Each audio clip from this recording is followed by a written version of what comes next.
Hey everyone, it's Rob B here with Rob D, and it's episode 600. Woohoo! You are listening to the Property Podcast. We've gone 600 episodes in a row, never missed the week, and no, we're not stopping. This show rolls on. We bring you market update, amazing news with mortgages, can't wait to tell you about that, and we do something a bit different with Hub Extra.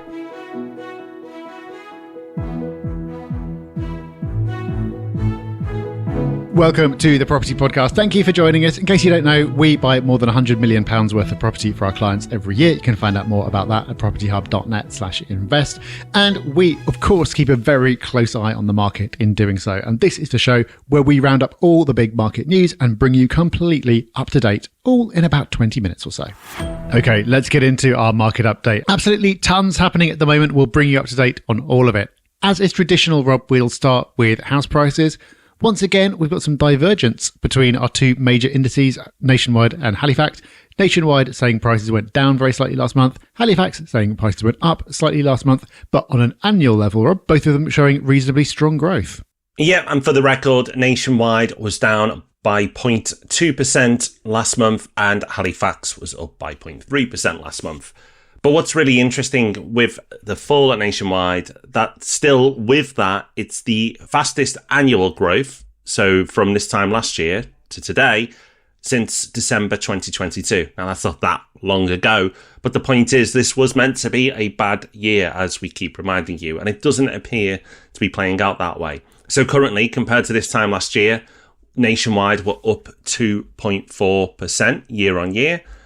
And the Halifax is actually at 4.3%, which is huge. It's not really in the history of property, but compared to the last few years, that feels like a big, big number. We've talked about in the past how Halifax tends to have a leaning to properties based further north and Nationwide to properties further south. So that could be the reason why you're seeing much stronger numbers from Halifax, because house prices basically outside the southeast are doing quite well. So London, the southeast continues to struggle, but Midlands, Northwest, Yorkshire, Northern Ireland, you know, all the places outside of London are doing well.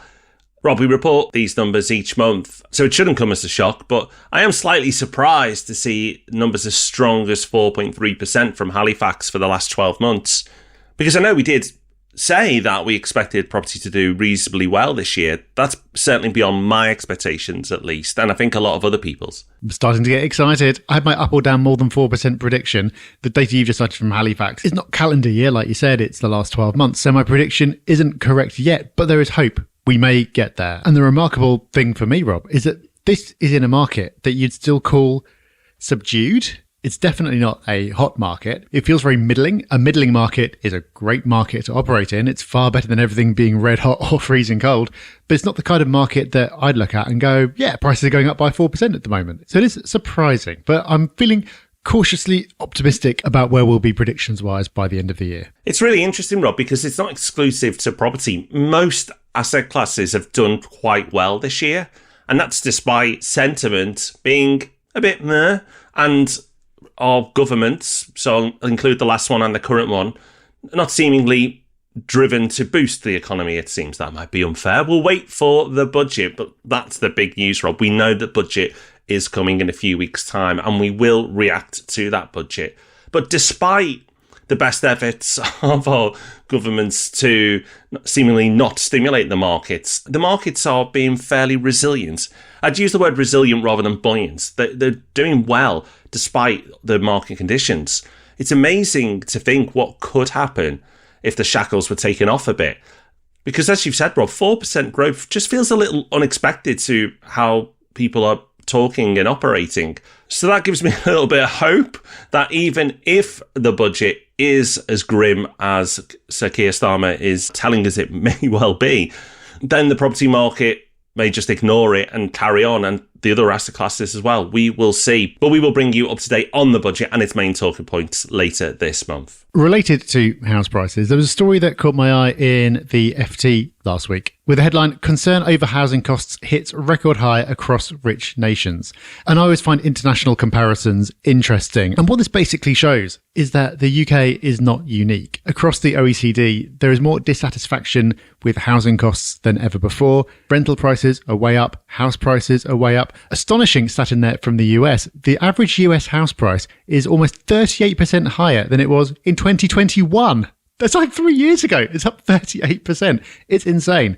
And I find this fascinating, and it puts things in perspective nicely because everyone, of course, is very focused on their own country. We can be quite insular. And when house prices were booming back in 2021-ish, we were saying, like, oh, well, maybe it's a stamp duty cut. Maybe it's this, maybe it's that. But again, it was the same thing happening all around the world. And I think that's useful because it shows that whatever is driving the market is probably not whatever little tweak is being made here or there. It's something that's happening across the world.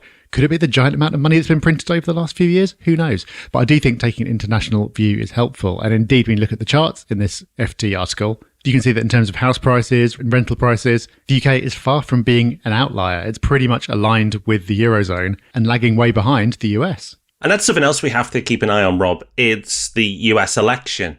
Because we do tend to be influenced, both our markets and culturally, by the US. And what the US tends to do, we tend to follow.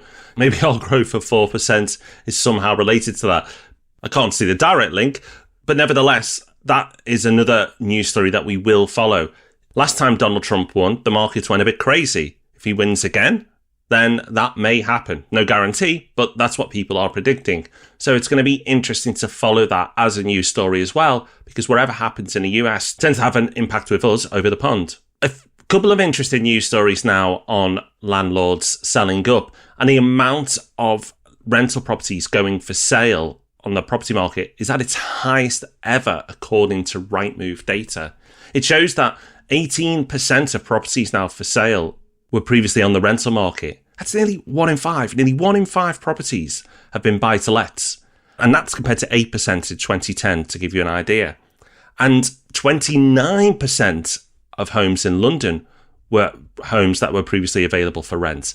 That's huge.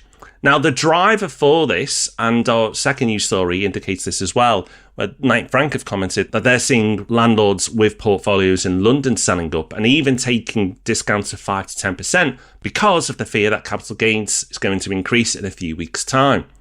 Rob, I can't say I'm shocked by this, but I do think it's important to point out that these will be landlords who've been in the market for a long time for 2 key reasons. One, that they have capital gains. So they've seen profits go up. And if in London, well, we've not had much capital gains there for quite a while, anything meaningful anyway. So these landlords have obviously been holding on for a long time. But 2, most landlords today buy in a limited company. And if you buy in a limited company, you're not subjected to capital gains tax. So these will be people who bought a long time ago, who've seen capital gains, been in the market quite a while, and have just decided, I've had enough now.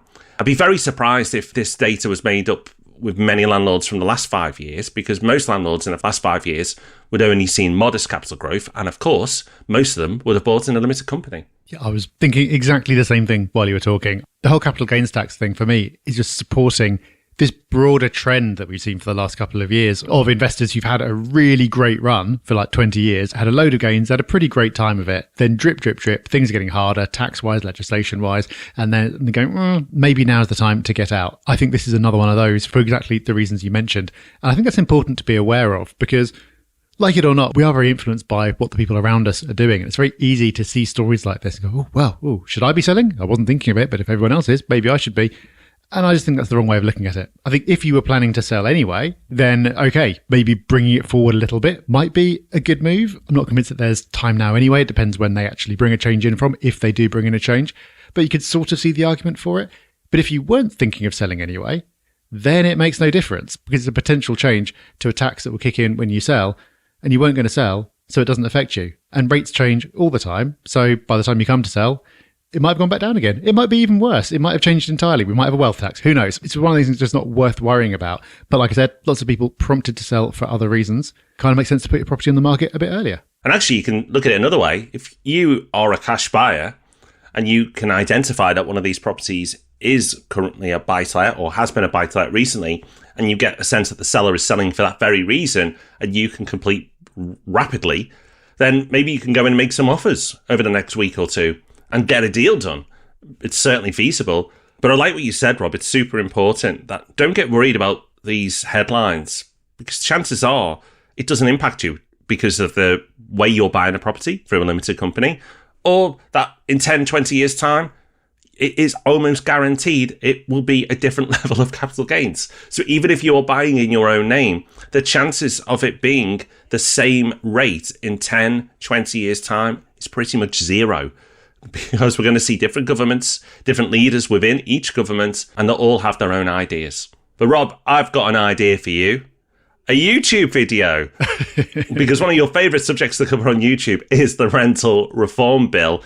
And I've got good news, my friend. It's happening. So we must have another video. I'm going to dust off the script from last time and read it out again because it's likely to be exactly the same. Yes, the Renters' Rights Bill, formerly the Renters' Reform Bill, apparently is set for Parliament this week. Sorry, I'm so out of date, Rob. What name will it be next week? That's what I want to know. Well, surely this is going to be it now. They've got 5 years to get this version through. They're starting early. So surely the Renters' Rights Bill is going to be the name that we call this by for years to come. But by the time this episode airs, it may well have had its first reading in Parliament. It doesn't mean that anything's going to happen anytime soon. As we saw from the last time round, these things take months and months to go anywhere, but it is back underway. And that means that over time, we are going to start to discover a bit more about the detail of what's going to be in there. The one thing people seem to be talking about as a potential difference from last time round is adding in a ban on bidding wars. So landlords and letting agents will not be able to encourage bids over the asking price, but tenants are perfectly free to offer bids over the asking price. So I'm not convinced that would really make the slightest bit of difference to anything. But regardless, we will soon find out more. And yes, of course, as that bill does start moving, we'll update you on the podcast and on YouTube, where the YouTube comment section on this topic are always a treat. So head over to YouTube and search for Property Hub and subscribe to the channel if you want to follow us there. And by the time the bill is finally passed, I may call it the right thing. We will see. I've only just stopped calling the Snickers a marathon bar. So, oh God, show my age there. Right, I haven't let that go. I'm still outraged about that, I must say. Right, now the most positive section of today, possibly, I think it is the section on mortgages, because we've got loads of good news here. Good news if you like better products. If you're a misery and you don't like good products, then maybe turn off now. But the good news is there's lots of positivity around mortgages, starting with first-time buyers. And this is an important segment of the market. And it has been tough for first-time buyers, but things are getting easier. And Lloyds Bank, one of the biggest lenders, has decided to raise the borrowing limit for first-time buyers. So what does that mean? Well, previously, they would lend to first-time buyers at 4.5 times their income. But now they're raising that to 5.5 times. And that's for household income. But if you're buying as a couple, then it's 5.5 times. And it's believed that because it's such a big lender, such a major lender, that other lenders will follow suit, which is great news for first-time buyers. And it means more people can access the property market. But it doesn't stop there, Rob. It's not just first-time buyers that are benefiting. Buy-to-let! Yes, buy-to-let landlords are seeing better rates as well. Yes, Coventry Building Society, Fleet Mortgages, Virgin, Halifax, BM Solutions, NatWest, all announcing cuts to their rates. And hopefully this is going to be a trend that keeps on going, especially if the market continues to believe the Bank of England will remain in rate cutting mode. Currently, the market seems to believe that there will be one more rate cut this year, not in September. Bank of England is meeting next week. They don't believe there'll be a rate cut then, but they anticipate there will be one in November. But if things keep on moving in that direction and there are no nasty surprises, then hopefully we'll have many more stories like all these rate cuts to report in future. And finally, it's not just Labour that are grabbing the headlines or the US election when it comes to politics. There is a Tory leadership battle as well. And interestingly, we've picked up a news story here that James Cleverly, one of the candidates in that leadership battle, has vowed to abolish stamp duty. Now, that sounds pretty good to me. But we have to remember, first of all, James Cleverly needs to win the Tory leadership battle. Then he needs to turn around the Conservative Party and make them competitive in an election, win the election, hold power, and then, most uncertain of all, actually follow through on one of his promises.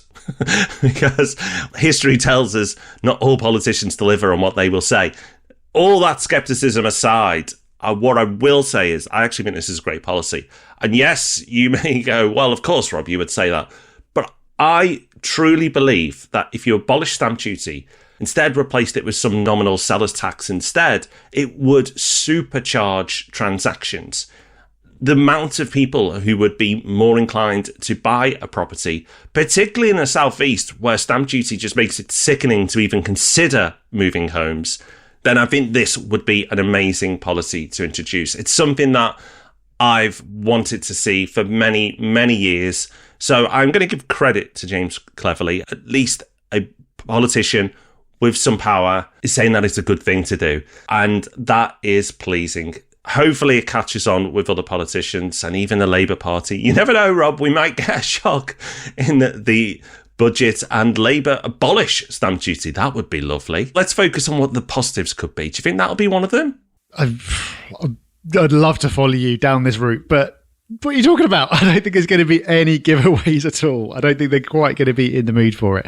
It seems unlikely, but I do agree that if they were in a giveaway kind of mood, then stamp duty would be a great one to cut because it doesn't even raise that much and it does have some seriously negative consequences. And it just jams up a market that is already extremely jammed up and has all manner of negative consequences. So like you say, a whole series of semi-unlikely outcomes need to take place over multiple years for this actually to become policy. But I think it's positive that if he's going around campaigning on this and making it part of the public consciousness and maybe raises awareness of what a bad tax it is, then maybe one day, not this year, but one year, Rachel Reeves will stand up and do away with stamp duty. We can but dream. But don't worry, we'll end with some positivity because before you go, we're going to bring you Hub Extra. And Hub Extra is the part of the show, yes, where we give you more. And it's all backed up by the brilliant newsletter Property Pulse, which is completely free to access, which you'll find at propertyhub.net/pulse. It's a weekly email delivered to your inbox each and every Friday, and it is brilliant. It is really good, and I can say that because I don't write it, Mr. D does, but it's awesome. But as it's episode 600, it's a very special episode. Can't believe we've been going for this long, but we have, and we've never missed a week in 600. I wanted to do something slightly different for this week's episode, and I wanted to give you a poem. Don't worry, it's not one of mine, but it's a poem that I sometimes turn to. And it got me thinking after we recently recorded AOB, and we talked about how you can stand out. And I reflected on that episode after we recorded it, and I thought it's crazy the amount of people who just try to fit in. But actually, you're not serving yourself or the world by thinking that way or acting that way. Trying to be accepted and liked, but by lowering the full version of who you are just isn't a great way to operate. You're doing yourself a huge, huge disservice, which then got me thinking about one of my favourite poems. And it's a poem I turn to from time to time because I just find it so motivating and inspirational. And it's called Our Greatest Fear by Marianne Williamson. It's sometimes wrongly attributed to Nelson Mandela. And it's short, but I'll read it quickly. Our Greatest Fear by Marianne Williamson. It is our light, not our darkness, that frightens us. Our deepest fear is not that we are inadequate. Our deepest fear, that is we are powerful beyond measure. It is our light, not our darkness, that frightens us. We ask ourselves, who am I to be brilliant, gorgeous, talented and fabulous? Actually, who are you not to be? You are a child of God. Your playing small does not serve the world. There is nothing enlightened about shrinking so that other people won't feel insecure around you. We were born to manifest the glory of God that is within us. It is not just in some of us, it is in everyone. And as we let our own light shine, we unconsciously give other people permission to do the same. As we are liberated from our own fear, our presence automatically liberates others. And I know there's some religious thing in there, and you don't need to get weirded out if you're not religious. It's not about that. The powerful message is do not play small. Play big. Give the full version of you to everything you do, and you will transform your world and the world of other people around you. So in episode 600, we're asking you to give the full version. Not the 70% version that turns up, not the 80%, but the 100% you. The bit that you hide, the bit that you don't want people to see because you're nervous what they'll think. Forget those people. They're not the people you want to be around. Nobody above you drags you down. It's only people below you drag you down. So be the full version and see what happens. Beautiful words for episode 600. I brought along a limerick starting the wordy presenters called Rob for episode 600, but that feels inadequate now after that lovely poem. So maybe I'll save that for episode 1000. Especially with what Rob rhymes with as well, Rob. Yeah, exactly. So, yeah, if we make it to episode 1000, maybe we'll break it out for that. But yeah, I completely endorse all of that. And as we covered on AOB recently, so few people did, you'll notice the impact pretty much straight away. But that is us done for another week. We will, of course, be giving it 100% by having our wonderful newsletter, Property Pulse, land in your inbox tomorrow. Head to propertyhub.net/pulse to sign up if you haven't already. And we will see you back here on the podcast next week. Until then, bye-bye. Bye-bye.